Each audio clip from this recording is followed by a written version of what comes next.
Hi, Congressman. So I think at this point in time, it's really difficult for me and many Americans to differentiate between what is overhype and what isn't. You've said on more than one occasion that you've seen ample evidence of the Trump campaign's Russia collusion. Last March, you said you had more than circumstantial evidence of treasonous collusion with Russia.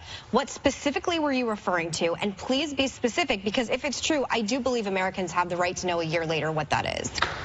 Well, I've certainly said that there's ample evidence of collusion. I've never used the word treason. Only Steve Bannon has used that word.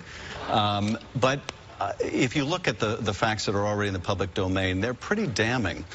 Starting with what we know about George Papadopoulos, one of the few foreign policy advisors to the campaign.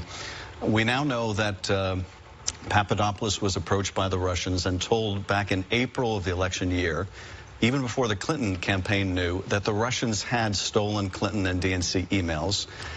And we also know that they previewed their dissemination, the anonymous dissemination of those emails with Papadopoulos back in April. Now, it was only weeks later that the Russians made a second approach to the Trump campaign, this time at the highest levels at Trump Tower, in a meeting that they previewed by saying that they wanted to offer incriminating information about Hillary. Is it enough for Mueller to bring charges? Because if it isn't enough for Mueller to bring charges, what does that mean?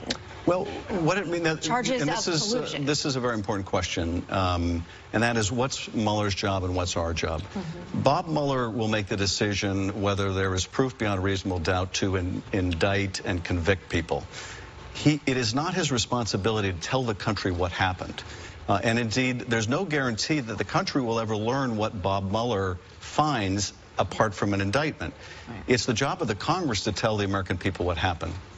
Whether it reaches the standard beyond a reasonable doubt, or we merely find clear and convincing evidence of collusion. So it's important, I think, that we set out the facts for the public, set out the facts about what the Russians told Papadopoulos, about what the Russians did in setting up that meeting in Trump Tower. Now, bear in mind that meeting in Trump Tower, which takes place after the campaign is alerted that the Russians have these emails. Don Jr. is told, hey, at the highest levels, ultra-sensitive, we have information incriminated about Hillary Clinton as part of the Russian government effort to help Donald Trump.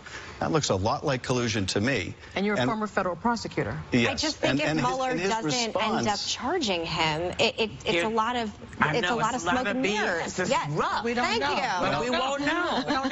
Until Congress, you know what I'm doing. I'm rapping you, and I'm so sorry, because you should have been here the whole hour. I know. That's what I'm saying. But you know what? Whatever's going to come out, we're going to hear it from you before we hear it from anybody else, I hope. From the committee, not just you. Thank you for coming. Come back. I would love to. Thank you very much for having me. We'll be right back.